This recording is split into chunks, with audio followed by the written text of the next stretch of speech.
When archaeologists study fossils, they use a technique called carbon-14 dating, which makes the use of exponential functions. Hi, my name is Jason Rosenberry, and in today's lesson we will be exploring exponential growth and decay. Let's start with a definition. Exponential function. Let a be a positive real number other than 1. The function f of x equals a to the x power is the exponential function with base a. Let's sketch the graph of y equals 2 to the x power and y equals 2 to the negative x power. Notice that the domain of each of these is all real numbers. Notice that with each of these the domain spans from negative infinity to positive infinity. Negative infinity to positive infinity. Also notice that the range of each of these functions is from 0 to positive infinity, not including 0. The x-axis is acting as a horizontal asymptote for both graphs. Notice that with y equals 2 to the x, the function is increasing from left to right. We will call this exponential growth. And with the graph of y equals 2 to the negative x power, notice we are decreasing from left to right. We will call this exponential decay. We can generalize these concepts as follows. Exponential growth, exponential decay. The function y equals k times a to the x power, where k is greater than 0, is a model for exponential growth if a is greater than 1, and a model for exponential decay if a is between and not including 0 and 1. Let's look at some examples in the form of applications. The population of Knoxville is 500,000 and is increasing at a rate of 3.75% each year. Approximately when will the population reach 1 million? So we know that the initial population is 500,000, the growth rate is 3.75%, and we want the final population to be 1 million. Substituting values into p equals p sub 0 times the quantity 1 plus r to the t power, we would have final population, p, being 1 million. We have p sub 0 being the initial population, which is 500,000. We're going to multiply that by 1 plus r. 1 plus r would be 1 plus the growth rate, 0.0375, all of that to the t power.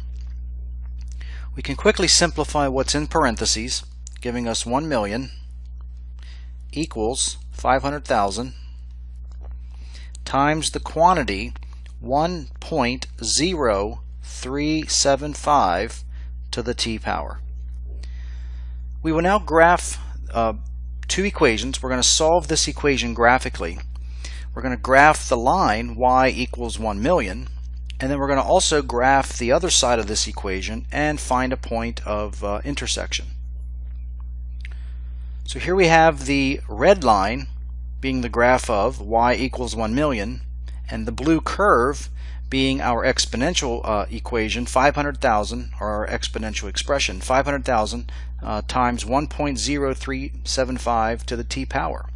And as you can see, we have a point of intersection implying that t is approximately 18.828. So the population will reach 1 million in about 19 years. The half-life of phosphorus-32 is about 14 days. There are 6.6 grams present initially. Part A. Express the amount of phosphorus-32 remaining as a function of time t. When will there be 1 gram remaining? So again, we have t sub h being 14 days. That's the half-life of this substance. The initial amount, a sub 0, is 6.6. We're going to use the formula a equals a sub 0 times 0.5, all of that to the t over t sub h power. Now the way part A is worded, we want a function in terms of time. So a of t will equal a sub 0, 6.6, times 0.5 to the t over t sub h power. So that would be t, the variable of interest, over t sub h, which is 14. So answer to part A of t equals 6.6 times 0.5 to the t over 14 power. The follow-up question, part B, when will there be 1 gram remaining? To solve part B, we will set our function a of t equal to 1 and solve for t. And again, we will do this by solving by graphing. So here we have the equation 6.6 times 1/2 to the t over 14 power, and we're going to set that equal to 1. We'll graph two equations. We'll graph y equals 1, which is the horizontal red line, and we'll graph the equation y equals 6.6 times 1/2 to the t over 14 and look for a point of intersection. And we can see that those two graphs intersect at x equals about 38.1145. So there will be 1 gram remaining after about 38.1145 days. Let's turn our attention to the number e. E is an irrational number that, when used as the base for exponential functions, models natural phenomena very well. Let's look at its approximate value and how it might be used. The number e.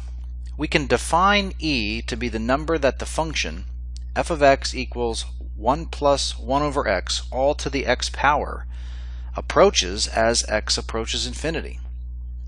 The value of e is approximately 2.718281828. We often use e as the base of a function that models interest compounded continuously. Let's take a look at that. Interest compounded continuously uses the model y equals p times e to the rt, where p is the initial investment, r is the interest rate as a decimal, and t is the time in years. Let's try this out. Determine how much time is required for an investment to double in value if interest is earned at a rate of 6.25% compounded continuously. So we'll start with our model y equals p times e to the rt, and we want our investment to double. So if p represents our investment, then 2p would represent double that. So we're going to let y equal 2p, and that's equal to p times e to the rt power. We can divide both sides by p, giving us 2 equals e to the, and we also know that our interest rate is 6.25%. So substituting 0.0625 in for r gives us e to the 0.0625t. Again, this will require logarithms. So 0.0625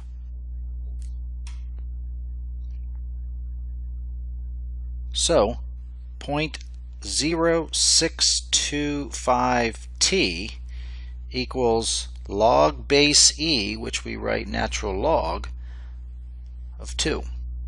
Then solving for t, t will equal the natural log of 2 divided by 0.0625. So t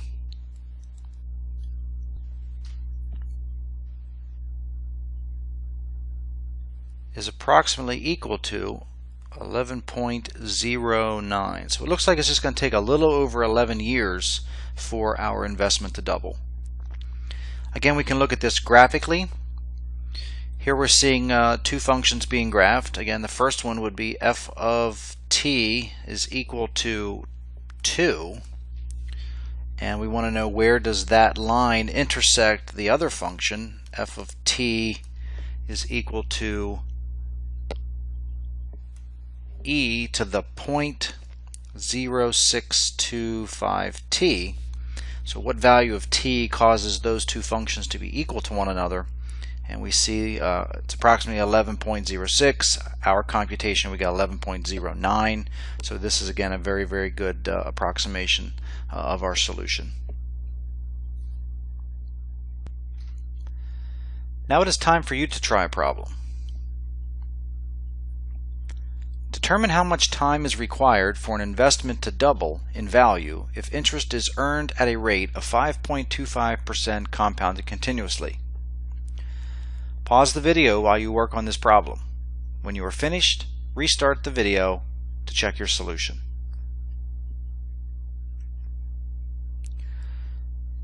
Again, we want our investment to double, so y will be equal to 2p. That's equal to p times e to the rt. Our interest rate is 5.25%, so we will write that as 0.0525t. Dividing both sides by p yields 2 is equal to e to the 0.0525t. Now using logarithms, we get 0.0525t is equal to the natural log of 2. So t would equal the natural log of 2 divided by 0.0525. Using our calculator, we see that t is approximately equal to 13.20. So a little over 13 years and our investment will double. Again, here's a graphical representation of the problem. Again, we graphed two functions. F of t is equal to 2, and also f of t is equal to e to the 0.0525t.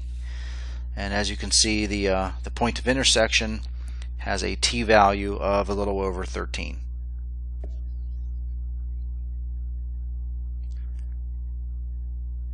In this lesson, we explored exponential growth and decay and used the number e to model certain types of growth and decay.